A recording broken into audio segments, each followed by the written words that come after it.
The dynasty isn't down, but it's at a crossroads that nobody saw coming 6 months ago. Right now, behind closed doors and in conversations that most fans will never hear, there are discussions happening about the future of this franchise that could either extend our championship window or close it for good. And at the center of this storm sits a player whose silence is speaking louder than any words ever could. While across the country, a familiar face is struggling in ways that are breaking all of our hearts. Welcome to Warriors News Fan Report, your most trusted source for breaking news, insider analysis, and exclusive insights on our beloved Golden State Warriors. I'm here to bring you the real story behind every decision, every rumor, and every strategic move that shapes the future of this organization we all love. Today, we're diving into a situation that's equal parts fascinating and heartbreaking. Because what I'm about to tell you involves loyalty, legacy, and the brutal reality of professional basketball. Stay with me until the end,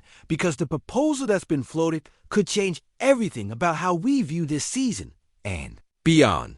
Let me start by addressing the elephant in the room, the situation that's been dominating Warriors conversations for weeks now. Jonathan Kuminga's tenure with Golden State has reached a critical juncture, and the way this plays out over the next few months could define the next era of Warriors basketball. I know that's a bold statement, but when you look at all the factors at play, when you understand what's happening beneath the surface, you start to realize just how significant this moment really is for everyone involved. Kuminga started this season exactly how we all hoped he would. He earned a starting role through his preseason performance, and those first few weeks were everything we've been waiting to see from him. The athleticism was on full display, the defensive intensity was there, and he was making plays on both ends that had us all thinking this might finally be the year he puts it all together. Remember those early games where he was attacking the rim with confidence, making smart decisions, and looking like the future face of this franchise? That wasn't a mirage. That was real progress, real development that we could all see with our own eyes. But then something shifted. The shooting efficiency that had looked so promising started to decline. The consistency that we desperately need from a young player in his position began to waver. And Steve Kerr, being the championship-level coach that he is, made a decision that sent shockwaves through Warriors Nation. Kuminga was moved back to the bench, relegated to a reserve role after seemingly establishing himself as a starter. That move alone told us everything we needed to know about where things stood. And it sparked debates that are still raging today across social media, sports talk shows, and everywhere Warriors fans gather. Currently, Kuminga is averaging 13.8 points per game, which on paper looks respectable for a young player still finding his way. But context matters, and the context here is that those numbers don't tell the full story of his inconsistency and the questions about his fit within this system. And then, as if the situation wasn't complicated enough, knee problems entered the picture. Kuminga has been forced to miss several games, and every day he's sidelined, the trade speculation intensifies. It's like watching a storm gather strength on the horizon, knowing it's going to hit but not knowing exactly when or how devastating it got now. Here's where things get really interesting. And this is where we need to talk about what's being said by people who understand the NBA at the highest levels. Chandler Parsons, former player and current analyst who's been around this league long enough to read between the lines, recently made some comments that should have every Warriors fan paying attention. Parsons believes that Kuminga is bound to be moved, and his reasoning goes way deeper than just statistics or on-court performance. This is about fit, about personality, about the intangibles that determine whether a player becomes part of a franchise's long-term future or just another name in the transaction log. Listen to what Parsons said. And I want you to really hear the layers in this statement. He talked about how it feels personality-wise, how it feels fit-wise, how it feels relationship-wise. He used the word scapegoat to describe Kuminga's position within the organization.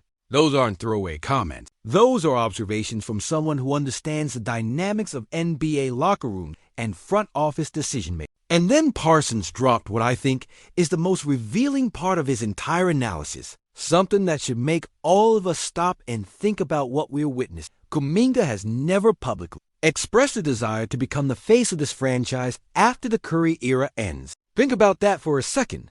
We're talking about a young player with incredible physical tools. A player who's been given opportunities on one of the most prestigious franchises in NBA history. A player who could theoretically be the heir apparent to a dynasty. And yet, he's never vocalized that ambition, never claimed that mantle, never said the words that would signal to everyone that he sees his future here in the Bay Area. That silence is deafening, and it's telling everyone who's paying attention exactly what they need to know about his mindset and his vision for his own career. Parsons contrasted this with Brandon Podziemski, and this comparison is absolutely crucial to understanding the organizational thinking right now. Pods has been vocal about wanting the torch passed to him, about seeing himself as part of the Warriors' future, about embracing the responsibility of carrying this franchise forward when the current core eventually moves on. That's the kind of commitment, that's the kind of buy-in that organizations crave from their young players. And the fact that Kuminga, who has a higher ceiling and has been more productive early in his career, hasn't said anything remotely similar speaks volumes about where his head is at Dot. So we've established that Kuminga is likely on his way out. The writing is on the wall. The signs are all pointing in that direction. And most people who follow this team closely believe it's more a matter of when than if. But here's where the story takes a turn that's going to make some of you emotional. That's going to bring back memories of championship parades and iconic moments that defined an era. Because when Chandler Parsons was asked about potential solutions, about what the Warriors could do if they moved Kuminga, he proposed something that immediately captured the imagination of Warriors fans everywhere. Bring Klay Thompson back home. Those 5 words carry so much weight, so much history, so much emotion that it's almost overwhelming to process. We're talking about one of the greatest shooters in NBA history, a key piece of multiple championships, a player who bled Warriors blue and gold for over a decade. We're talking about one half of the Splash Brothers, about Game 6 Klay, about the man who gave everything to this organization, including 2 years of his prime recovering from devastating injuries. The idea of seeing Klay back in a Warriors uniform, back at Chase Center, back where he belongs, is enough to make any true Warriors fan's heart skip a beat. Parsons acknowledged that Thompson isn't doing much in Dallas right now, that his return might not move the needle significantly in terms of championship aspirations, but he emphasized how good it would feel. And you know what? He's absolutely right about that. There's something to be said for loyalty, for honoring the players who built this dynasty, for giving legends the opportunity to finish their careers where they started. The emotional appeal of a Klay Thompson reunion is undeniable, and I'd be lying if I said I wasn't getting chills just thinking about it. But here's where we have to pump the brakes and inject some cold, hard reality into this conversation. Because as much as we all want to see Klay back in the Bay, as much as the nostalgic part of our brains is screaming yes to this idea, we have to be honest about what the numbers and the situation actually tell us. This trade proposal faces massive obstacles that can't be ignored, and understanding those obstacles is crucial to having an informed opinion about whether this could or should actually happen. Let's start with the value proposition. The Warriors, if they're trading Jonathan Kuminga, are looking to get younger players or more productive veterans in return. They're trying to either extend their championship window with Curry or build for the future after he retires. Kuminga, despite all his issues and inconsistencies, is still a 22-year-old with tremendous upside and years of team control ahead of him. That's valuable currency in NBA trade negotiations, and any team acquiring him is betting on potential and development. Now compare that to what Klay Thompson represents in a trade scenario. Thompson is 34 years old and clearly past his prime. He's averaging just 10.3 points per game this season in Dallas, a far cry from the elite two-way player he was during the dynasty years. His shooting percentages have declined. His defensive mobility isn't what it used to be, and he's on an expiring contract. From a pure basketball asset standpoint, the value doesn't match up at all. Trading a young player with upside for a declining veteran on his last legs doesn't make strategic sense for an organization trying to remain competitive. The Mavericks would laugh at a straight-up Kuminga for Thompson swap, and rightfully so. They gave Klay a contract and a role because they believed he could contribute to their championship aspiration. And while that hasn't worked out as planned, they're not going to just give him away for nothing. If the Warriors genuinely want to explore this reunion, they'd need to get creative with the structure of the deal. And that's where things get even more complicated. Parsons suggested that Golden State could use Buddy, Hield as salary ballast alongside other role players to make the numbers work. Hield is making significant money this season, and his contract could theoretically be packaged with other pieces to match salaries and make a deal feasible under the cap rules.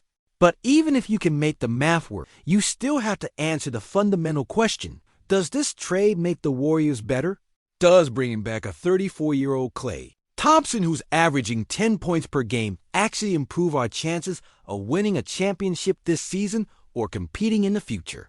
I want to be clear about something, because I know emotions run high when we talk about beloved players and franchise legends. My love and respect for Klay Thompson is boundless. What he did for this organization, the sacrifices he made, the championships he helped deliver, all of that is beyond dispute. He's a Warriors legend forever, and nothing that happens from here forward can change that. But we also have to be realistic about where he is in his career and what he can realistically contribute at this stage. The Klay we're seeing in Dallas is not the Klay of 2016 or 2019. The explosiveness is gone, the defensive versatility has diminished, and the shooting consistency that made him special has become sporadic. Those aren't criticisms. They're just facts about aging and the toll that injuries take on even the greatest players. And while there might be some sentimental value in bringing him back, while it might feel good in the moment, we have to ask ourselves if that's the best use of our resources and assets. There's also the question of how